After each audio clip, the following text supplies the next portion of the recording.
नमस्कार दोस्तों, मैं हूं Sujata Deshmukh and welcome to my YouTube channel Asha academy.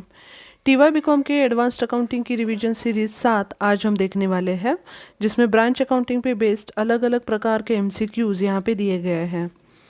जो 6 टॉपिक है उस पे ऑलरेडी मैंने वीडियो पब्लिश किए हैं और उसकी लिंक मैंने डिस्क्रिप्शन बॉक्स में डाल दी है। तो चलिए शुरुआत करते हैं। फर्स्ट क्वेश्चन है हमारा, dash is the part of central system और ऑर्गेनाइजेशन। तो जो ऑप्शन दिए है उसमें करेक्ट ऑप्शन है branch is the part of central system और the organisation. Second question, dash is a subordinate unit of the organization and carries same activity of an organization। तो branch जो होती है वो ऑर्गेनाइजेशन का सब यूनिट भी कहा कहते हैं हम उसे, और जो ऑर्गेनाइजेशन वरना हेड ऑफिस जो काम करती है, जो बिजनेस करती है, वही बिजनेस ब्रांच भी करती है। तो बी ऑप्शन करेक्ट है। Third one, when it is inconvenient or uneconomical to manage the business transactions from a single place, dash dash is useful to expand the business। अगर मुझे business expand करना है geographically तो branch is the best option, क्योंकि अलग अलग जगह पे जाके मैं business सेम प्रकार का कर सकती हूँ। तो यहाँ पे सी ऑप्शन मेरा करेक्ट है। तो ब्रांच के अलग अलग प्रकार है और ब्रांच के अलग अलग बुक्स ऑफ अकाउंटिंग की भी टाइप्स है, मतलब मैं अलग अलग प्रकार से ब्रांच अकाउंट मेंटेन कर सकती हूँ। तो वो सारा मैंने एक ही चार्ट में समराइज करने का प्रयास किया है। तो first of all, branch is divided on 2 types और इनटू 2 टाइप्स और on the basis of 2 things. So पहला है डिपेंडेंसी, कि ब्रांच डिपेंडेंट है या नहीं उस प्रकार पे, वरना उस आधार पे मैं ब्रांच के 2 प्रकार करती हूँ। एंड दूसरा है लोकेशन। तो लोकेशन के बेस पे ब्रांच के 2 प्रकार है, वन इज़ द लोकल और inland branch and second one is the foreign branch. तो लोकल ब्रांच कौन सी होती है? तो मेरा हेड ऑफिस जिस कंट्री में है उसी कंट्री में अगर मेरी ब्रांच है तो मैं उसे कहूँगी लोकल ब्रांच, वरना इनलैंड ब्रांच। एंड जो फॉरेन ब्रांच है, अगर मेरा हेड ऑफिस अलग है, एक कंट्री में है और मेरी ब्रांच दूसरे कंट्री में है, तो वो होगा मेरा, वरना उस ब्रांच को मैं कहूँगी फॉरेन ब्रांच। जब मैं डिपेंडेंसी की बात करती हूँ तो dependent branch and independent branch ये 2 प्रकार है। जो डिपेंडेंट ब्रांच होती है वो डिपेंडेंट ब्रांच खुद डिसीजन नहीं लेती, हेड ऑफिस उनके सारे डिसीजन लेता है। मतलब मैं कौन से गुड्स लेने हैं, प्राइस क्या लेनी है, मेथड कौन सी होनी चाहिए सेल की, ये सारे जो डिसीजन है वो हेड ऑफिस करता है। बहुत बार मैं स्टूडेंट्स को बताती हूँ कि जैसे बच्चे पेरेंट्स पे डिपेंड होते हैं, स्कूल के बच्चे जो पेरेंट्स पे डिपेंड होते हैं, उसी प्रकार ये जो ब्रांच है वो हेड ऑफिस पे डिपेंड रहती है। अगर अपोजिट कंसीडर करूँगी तो इंडिपेंडेंट ब्रांच आएगा, जो खुद के डिसीजंस खुद लेती है और सारे प्रकार, मतलब pricing of the goods, goods के टाइप, मेथड ऑफ सेल, ये सारा खुद ब्रांच डिसाइड करती है। तो डिपेंडेंट ब्रांच जो होती है वो अपने बुक्स ऑफ अकाउंट्स 2 तरीके से रख सकती है, one is the debtor system and another one is the stock and debtor system. तो यहाँ पे देख लीजिए, जो डेटर सिस्टम है वो ध्यान लेनी ज़रूरी है कि जो ब्रांच जिसका सेल बहुत छोटा है, वरना कम है, जो साइज़ में छोटी है और जिसके ट्रांजैक्शन डिटेल में रिकॉर्ड नहीं किए जाते, तो वहाँ पे उस मेथड को हम डेटर सिस्टम कहते हैं। तो dependent branch debtor system follow करती है जहाँ पे ब्रांच साइज कम है, सेल्स कम है, वरना जहाँ पे डिटेल ट्रांजैक्शन रिकॉर्ड नहीं किए जाते। अपोजिट है, अगर ब्रांच साइज बहुत बड़ी है, डिपेंडेंट है लेकिन ब्रांच साइज बड़ी है, उसका सेल ज़्यादा है, वरना उसके सारे ट्रांजैक्शन रिकॉर्ड किए जाते हैं, तो उस मेथड को मैं स्टॉक एंड डेटर मेथड कहती हूँ। बहुत बार फॉरेन ब्रांच जो होती है वो इंडिपेंडेंटली खुद के खुद अकाउंट्स मेंटेन करती है, और जो इनलैंड वरना लोकल ब्रांच होती है वो आइदर डेटर मेथड वरना स्टॉक एंड डेटर मेथड से अकाउंट्स मेंटेन करती है। तो इसी बेसिस पे हम चलिए क्वेश्चंस देखते हैं थोड़े से। द ब्रांच में classified on the basis of location and दूसरे है dependency. Next, X Limited Mumbai has a branch in Kerala and on the basis of location this type of branch is called as। तो दोनों भी head office and जो branch है वो same country में है, तो हम उसे लोकल वरना इनलैंड ब्रांच कहेंगे। नेक्स्ट है, Y Limited India has a branch in Dubai on the basis of location this branch और this type of branch is called as. So हमें पता है अगर हेड ऑफिस की कंट्री अलग है एंड ब्रांच की कंट्री अलग है तो हम उसे फॉरेन ब्रांच कहते हैं। तो बी ऑप्शन मेरा करेक्ट है। Next, P Limited Kanpur has a branch at Gorakhpur.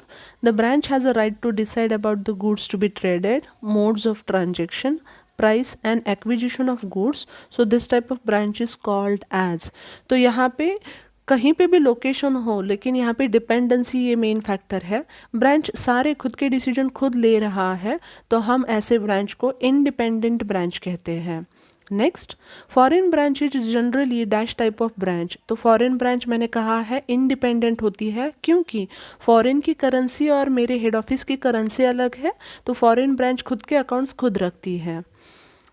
तो ब्रांच अकाउंट्स मैंने अभी एक्सप्लेन भी किया था, फिर एक बार करती हूँ कि किस तरीके से मेंटेन किए जाते हैं। एक तो है कि जो ब्रांच डिपेंडेंट होती है उनके सारे रिकॉर्ड्स हेड ऑफिस रखता है, तो एक इस तरीके से भी मैं अकाउंटिंग कर सकती हूँ। एंड दूसरा है ब्रांच खुद के रिकॉर्ड्स खुद मेंटेन करता है। तो बहुत बार डिपेंडेंट ब्रांच जो होती है उनके रिकॉर्ड्स हेड ऑफिस मेंटेन करता है, एंड इंडिपेंडेंट ब्रांच जैसे मैं खुद का ट्रायल बैलेंस बनाती हूँ, फाइनल अकाउंट बनाती हूँ, उसी तरीके से ब्रांच खुद का अकाउंट्स मेंटेन करती है। ब्रांच अकाउंटिंग क्यों इम्पॉर्टेंट है? तो मुझे ब्रांच की फाइनेंशियल पोजीशन पता रहती है उससे, वरना ब्रांच कैसे परफॉर्म कर रही है, लास्ट 5 ईयर उसका परफॉर्मेंस इंक्रीज, वरना ग्रोथ इंक्रीज हो रही है, वरना कम हो रही है ग्रोथ, और उसकी कैश एंड गुड्स की रिक्वायरमेंट क्या है, ये सब मुझे ब्रांच अकाउंटिंग से पता चलता है। Next question, when branch books of accounts are kept in the head office, then the two popular methods for the accounting R dash system and stock and debtor system. जब head office branch के सारे records रखता है, branch खुद नहीं record करती, तो उसे डिपेंडेंट कहते हैं। तो डिपेंडेंट ब्रांच में स्टॉक्स एंड डेटर सिस्टम ये दो मेथड पॉपुलर है अकाउंटिंग के। Next, generally foreign branches maintains the books of accounts independently. यहाँ पे गलती से मैंने डिपेंडेंट किया है, लेकिन करेक्ट ऑप्शन यहाँ पे बी है। Next, the dependent branches which are small in a size maintain its books of accounts. तो ये एक्सप्लेन किया है, जो साइज में स्मॉल रहती है, जिनका सेल्स कम रहता है, वरना जिनका रिकॉर्ड्स में पूरी तरह से नहीं रखती, पूरा रिकॉर्ड नहीं रखती, तो उसे मैं डेटर सिस्टम कहती हूँ। नेक्स्ट है sorry, X Limited Mumbai have a different branches which are small in a size and it maintains the separate account for each branch. This system of branch accounting is known as। तो ये जानना बहुत ज़रूरी है कि अगर मेरी मुंबई में हेड ऑफिस है और अलग अलग जगह पे ब्रांचेस हैं मेरे, जैसे पूना में है, वरना गोवा में है, वरना और कई जगह पे है, तो उन सारे ब्रांचेस का रिकॉर्ड मैं रखती हूँ और मेरे हेड ऑफिस के बुक में मैं अलग अलग अकाउंट्स ओपन करती हूँ, तो उस सिस्टम को मैं डेटर सिस्टम कहती हूँ। तो डेटर सिस्टम का प्रोफॉर्मा देखते हैं, ब्रीफ में थोड़ी सी टेक्निक वाइज मैंने दिया है। तो हेड ऑफिस मेंटेन करता है, इसीलिए in the books of head office, branch जो है उसका नाम एंड पीरियड। तो ये देखने के बाद देख लीजिए, प्रोफॉर्मा टेक्निकली दिया है, थोड़ा सा ध्यान में रहे इसीलिए।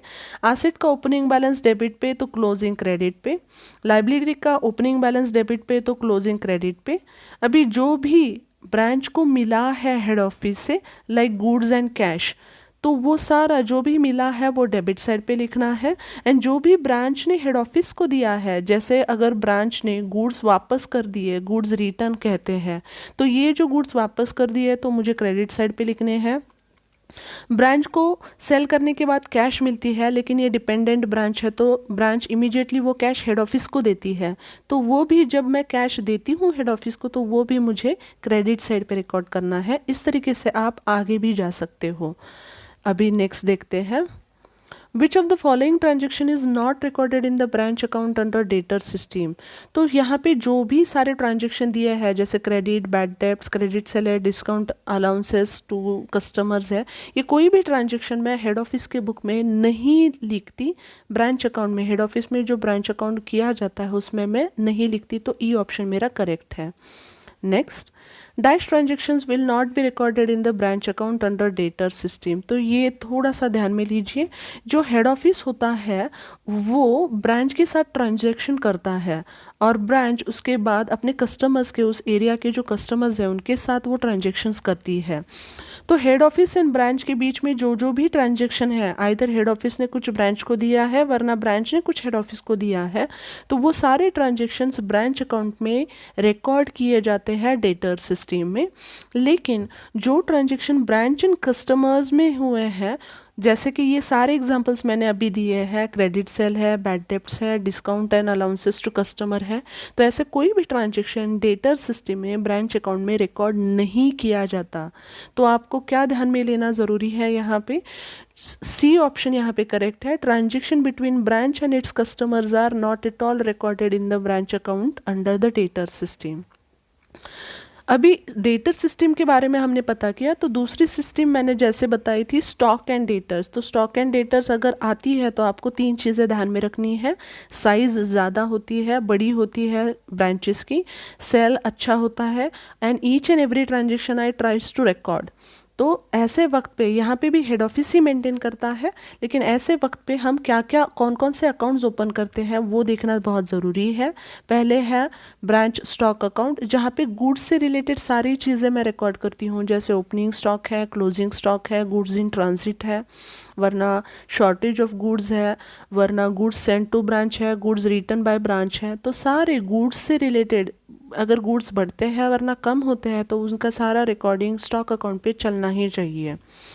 दूसरा है ब्रांच डेटर्स अकाउंट। सो डेटर्स से रिलेटेड सारे ट्रांजेक्शन जिससे भी मेरे डेटर्स बढ़ते हैं वरना कम होते हैं तो उन सारों की रिकॉर्डिंग मुझे यहाँ पे करनी है। ब्रांच एक्सपेंसेस खर्चे का अकाउंट है, तो ब्रांच के जो भी खर्चे हैं जैसे कैश पेड है, पेट्टी एक्सपेंसेस है, वरना ऑफिस रेंट है वगैरह वगैरह, सैलरीज वेजेस है, तो ये सारे खर्चे मैं यहाँ पे लिख सकती हूँ। ब्रांच एडजस्टमेंट थोड़ा सा अलग अकाउंट है। यहाँ पे बहुत बार हेड ऑफिस ब्रांच को ज़्यादा कीमत पे गुड्स ट्रांसफ़र करती है, लेकिन अगर मैंने ज़्यादा कीमत बुक्स ऑफ अकाउंट्स में लिख दी तो मेरा प्रॉफिट वरना लॉस बहुत ज़्यादा वरना बहुत कम दिखाया जाएगा। इसीलिए जो ज़्यादा कीमत है उसका इफ़ेक्ट नलीफाई करने के लिए ब्रांच एडजस्टमेंट अकाउंट ओपन किया जाता है। नेक्स्ट है ब्रांच स्टॉक रिजर्व अकाउंट, जिसमें ओपनिंग एंड क्लोजिंग स्टॉक पे जो ज़्यादा कीमत लगाई है, जो ज़्यादा प्राइस अटैच है, वो नलीफाई की जाती है, तो ब्रांच स्टॉक रिजर्व में उसके इफेक्ट होते हैं। And last one branch profit and loss account, जिसमें ब्रांच का जनरल इनकम वरना जनरल लॉस मुझे मिलता है वरना मुझे पता चलता है। तो ये सारे अकाउंट्स ओपन करने हैं। दोस्तों इसमें एक रूल आप सिर्फ ध्यान में रखो, अगर आसेट है तो आसेट का डेबिट बैलेंस होता है, तो आसेट बढ़ती है तो उसके इफेक्ट डेबिट साइड पे करो, अगर आसेट कम होती है तो उसका इफेक्ट क्रेडिट साइड पे करो। जैसे कि आपको बताती हूँ स्टॉक ये मेरी आसेट है, तो जब भी स्टॉक कोई भी ट्रांजेक्शन से बढ़ता है तो उसका इफेक्ट डेबिट साइड पे करना है, और किसी भी ट्रांजेक्शन से स्टॉक कम होता है तो उसका इफेक्ट मुझे क्रेडिट साइड पे करना है। इसी तरीके से लाइबिलिटी का है, थोड़ा अपोजिट, लाइबिलिटी का क्रेडिट बैलेंस रहता है, तो जब लाइबिलिटी बढ़ेगी तो मुझे क्रेडिट करना है, जब लाइबिलिटी कम होगी तो मुझे डेबिट करना है। चलिए इस पे बेस्ड थोड़े से एमसीक्यूज देखते हैं। The difference between invoice price and cost price is known as. तो इनवॉइस प्राइस मतलब क्या होती है, तो हेड ऑफिस है, हेड ऑफिस ने 100 का एक गुड्स प्रोड्यूस किया है और वो 100 का गुड्स उसने 125 रुपये को ब्रांच को दिया है। एक्चुअली ये 25 रुपये जो है वो एक्स्ट्रा प्राइस है, यहाँ पे 100 रुपये जो है वो कॉस्ट प्राइस होती है, एंड जो 125 रुपये है हम उसे इनवॉइस प्राइस वरना सेलिंग प्राइस भी कह सकते हैं। तो ये invoice price and cost price के बीच का जो डिफरेंस है वो मुझे कैंसिल करने के बाद ही मुझे प्योर प्रॉफिट वरना प्योर लॉस ब्रांच का पता चलेगा। इसीलिए ये जो अमाउंट है उसे क्या कहते हैं, आप कहोगे नॉर्मली हम उसे प्रॉफिट कहते हैं, लेकिन यहाँ पे ब्रांच अकाउंट में उसे लोडिंग प्राइस कहते हैं, एक्स्ट्रा लोड है इसीलिए। Next the invoice price is also called as, तो इनवॉइस प्राइस को ही selling price, market price, inflated price, higher price भी कह सकते हैं, तो सारे ऑप्शन यहाँ पे करेक्ट हैं। Next the stock and debtor system is used when branch turnover is, बार बार मैंने रिपीट किया है, तो ब्रांच टर्नओवर ज़्यादा होता है जब ब्रांच की साइज़ बड़ी होती है, एंड जब मैं सारे ट्रांजेक्शन्स रिकॉर्ड करती हूँ तो स्टॉक एंड डेटर सिस्टम में फॉलो करती हूँ। तो अभी यहाँ पे लोडिंग पे ज़्यादा से ज़्यादा कैलकुलेशन के क्वेश्चंस आते हैं, तो वो आप क्लियरली समझ लो कि लोडिंग कैसे कैलकुलेट की जाती है। तो लोडिंग ज़्यादा से ज़्यादा पॉपुलरली सेलिंग प्राइस पे वरना कॉस्ट प्राइस पे आपको दी जाती है। जब भी लोडिंग आपको दी जाएगी प्रॉब्लम में कि 10% ऑन सेलिंग प्राइस, तो डायरेक्टली जितने भी परसेंटेज है वो सेलिंग प्राइस पे आपको लगाने हैं। सो 30,000 मल्टीप्लाइड बाय 10% की अगर लोडिंग है तो ऑटोमेटिकली 3,000 मेरी लोडिंग आएगी। ये जो लोड है, ये जो एक्स्ट्रा प्राइस है, वो मैं ब्रांच एडजस्टमेंट अकाउंट पे रिकॉर्ड करती हूँ। दूसरा होता है, अगर कॉस्ट प्राइस पे दिया तो मुझे क्या करना है। तो कॉस्ट प्राइस पे दिया तो आपको डायरेक्टली नहीं निकालना है, उसके लिए आपका बेसिक इक्वेशन आपको कॉस्टिंग का पता है क्या है। हम बहुत बार करते हैं, सेलिंग प्राइस कैसे डिसाइड करते हैं चीज़ की। तो एक चीज़ मुझे प्रोड्यूस करने के लिए जो पैसा लगता है, जो खर्चा लगता है वो, और उसमें मेरी प्रॉफिट मार्जिन क्या है, तो ये सारा मुझे देखना है। तो अगर मुझे कॉस्ट प्राइस पता चली है और वरना कॉस्ट प्राइस पे लोडिंग दी है, तो आपका इक्वेशन जनरली ऐसे रहना चाहिए, profit divided by selling price. यही एग्जांपल देती हूँ, 10% ऑन 22,000 दिया है, तो मुझे इक्वेशन में ऐसे ही बिठाना पड़ेगा। Just a second. So 10% on 20,000, तो हाइपोथेटिकली मेरा इक्वेशन था cost price plus profit is equal to selling price. तो मैं निकालती हूँ 10%, अगर मेरी कॉस्ट प्राइस 100 रुपये है और उस पर प्रॉफिट है 10%, 100 के 10% मतलब 10 रुपीज़, तो मेरा सेलिंग प्राइस रहेगा 110 रुपये। सो यहाँ पे मेरा equation profit divided by selling price is equal to 10 divided by 110। तो इस हिसाब से मुझे जाना है, 1/11 आएगा।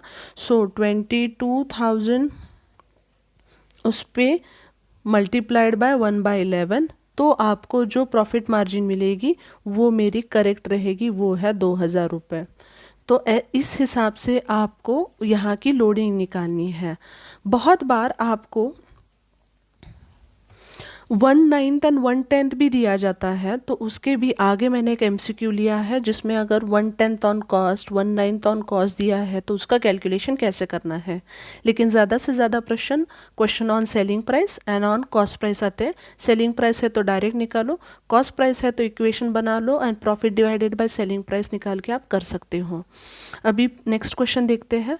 The amount of goods send by head office to branch is ₹8 lakh. The head office supplies the goods to branch at 20% profit on sales, calculate the loading on goods.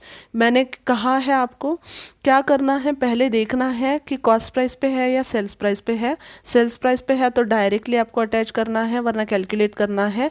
8 lakh मेरी goods की प्राइस है, तो 8 लाख पे 20% मैं डायरेक्टली यहाँ पे ले लूँगी। तो कैलकुलेशन मेरा आएगा 1,60,000। सो चलिए देखते हैं ऑप्शन में ये दिया है क्या, वही ऑप्शन मेरा करेक्ट हैगा। यस, ए ऑप्शन करेक्ट है। Next, the loading attach to opening और closing stock is known as. जो ओपनिंग स्टॉक पे एक्स्ट्रा प्राइस रहती है, जो क्लोजिंग स्टॉक पे एक्स्ट्रा प्राइस रहती है, हम उसे स्टॉक रिजर्व बोलते हैं। तो सी ऑप्शन मेरा करेक्ट है। तो लोडिंग कौन कौन सी चीज़ों पे रहती है, किस चीज़ों पे प्राइस एक्स्ट्रा है, मतलब हेड ऑफिस ने अलग कॉस्ट है, अलग प्राइस पे भेजा है, तो उसका इफेक्ट कौन कौन सी चीज़ों पे रहता है।